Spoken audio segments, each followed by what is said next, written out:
राम राम जी। बड़ों को प्रणाम, छोटों को प्यार और आशीर्वाद।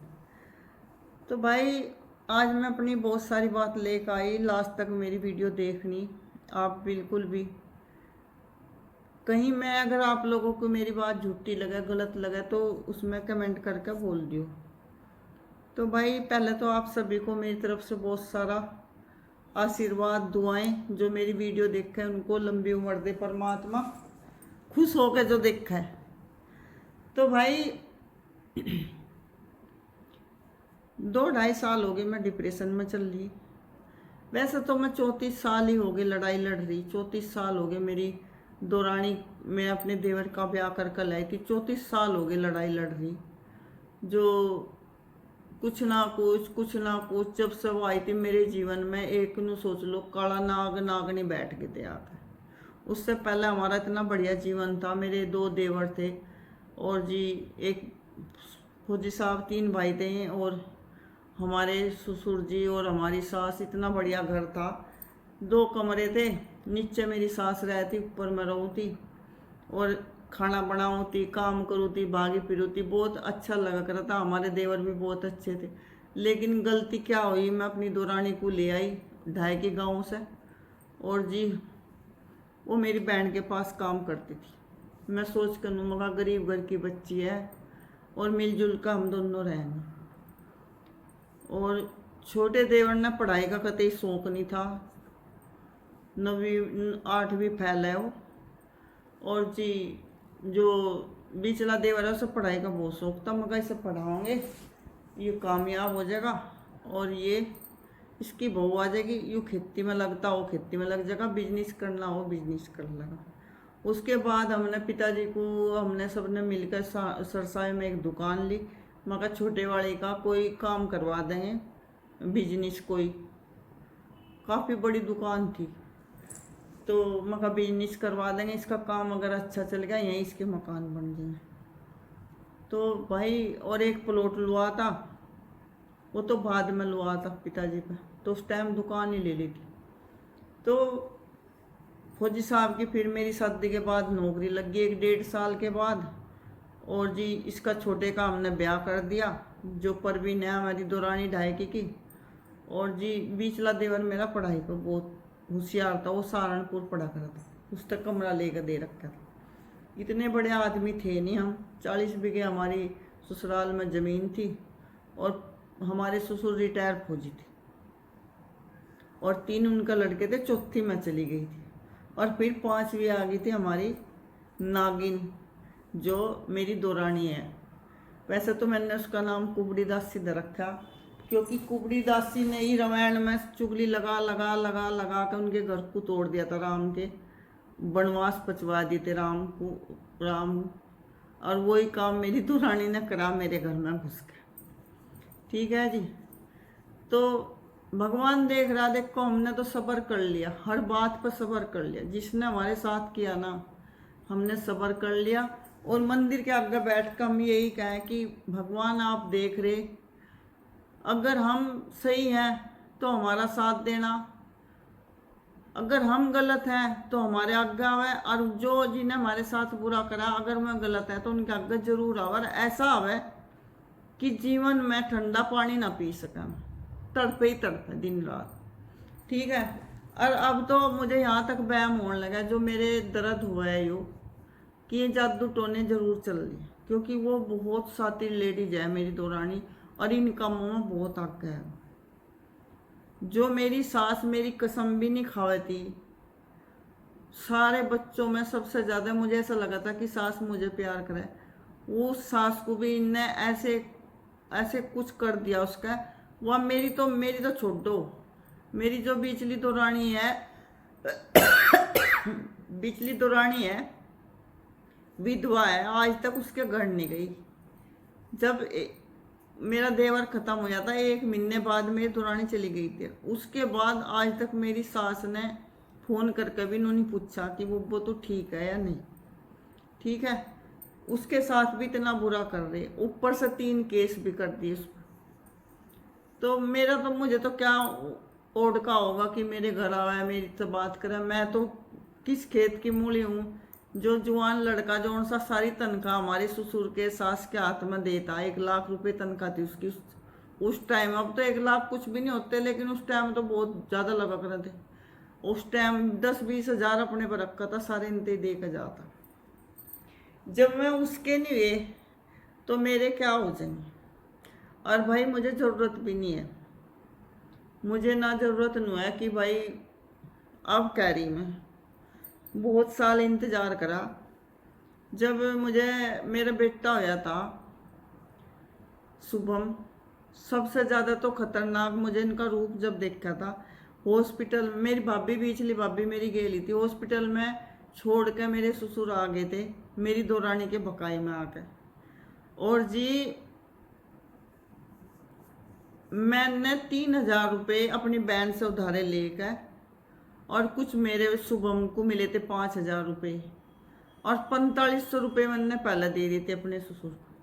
कैसे कैसे इकट्ठे करके मैंने छुट्टी करवा कर मैं आई थी। गाड़ी भी मैंने खुद किराए की करके जब आई थी। फोन आ गया भाई। तो जी सांस फूल गया, मैं दूध लेने गई थी तो बाहर नहीं गई, नीचे तो उतर ही नहीं सकते, अभी भी वो नहीं पड़ी बाहर जाने की पैड़ी। जितना एकदम बहुत बड़ा सा लगा है। एक तो मैं जाऊँ कम। तो जी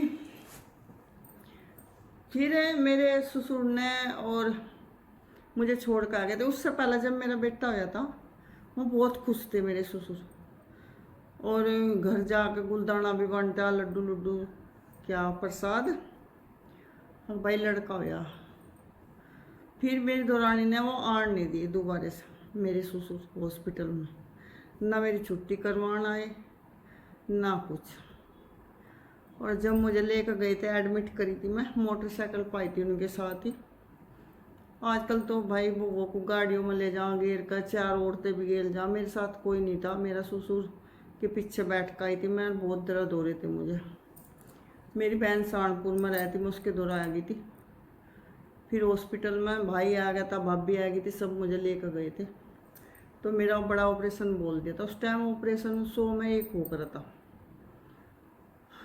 तो भाई कुछ दिक्कत थी। पहला लड़की तो मेरी नॉर्मल हो गई थी, आप ये मत सोचो लड़की है नहीं मेरी, वो ख़त्म हो गई थी। तो लेकिन जब शुभम हुआ तो शुभम के गले में कुछ पता नहीं क्या बताया था डॉक्टर ने, एक्सरा करा कर। तो हमने रिक्स नहीं लिया था क्योंकि बहुत सारे बच्चे मेरे ख़राब हो गए थे पहले ही। तो ऑपरेशन सब कुछ 10,000 रुपये खर्च आया था। तो जब पिताजी मुझे लेकर चले थे, पिताजी ने कहा था पैसे भी हैं, नहीं मैं कहा जी 4500 रुपये हैं। तो 4500 रुपये वो बटुआ मुझे अपने ससुर के हाथ में दे दिया था, और 5,000 रुपये शुभम को मिले थे, और 3,000 मैंने अपनी बहन से उधार लेकर, जब उस टाइम की बात बता रही मैं 96 की। तो जब छुट्टी करवा कर मैं घर गई थी अपनी ससुराल में। कोई और होती, आज के ज़माने की होती तो तलाक देती, लड़ाई करती, केस करती, कुछ भी करती। और मैं अपनी भाभी को भी नहीं ले गई थी अपनी गेल की, भाई मेरी भाभी को वहाँ जाकर पता लग जाएगा कि ये लोग कैसे हैं। और मैं अकेली ही रही थी कम, उसमें एक बरांडा सा था छोटा सा, उसमें लेट गई थी, खाट बिछा दी थी। रात को बारिश आ गई थी, मैंने अकेली ने बड़े परेशान में खाट भी अंदर खींची, और घर में ना टॉयलेट वगैरह कुछ नहीं था उनकी। तो फिर खेत जा कर थे हम उस टाइम में, मैंने 90 सूट निकाले थे शुभम के होने के, पर घर में एक दाई तक नहीं रखी थी कि भाई चलो बच्चे के को नहला दे धुला दे। मैं खुद नहलाऊँ धुलाऊँ थी। भगवान की कसम खा कर कह रही, या मेरी पीसतास हैं आज भी जिंदा ठीक ठाक हैं 2, वो भी बता सकें। अपने कमरे में भी पोछा खुद लगाऊँ थी, जच्चा होकर भी। मुझे सफाई का बहुत मर्ज था। और जिस शरीर में हिम्मत भी थी उस टाइम, ऐसा नहीं थी कि नुई थी, एक मजबूत सी थी मैं शरीर था। वैसे तो पतली सी थी, कभी पतली सी, पर काम करने में मुझे बड़ा शौक लग रहा था, आलकस नहीं आता।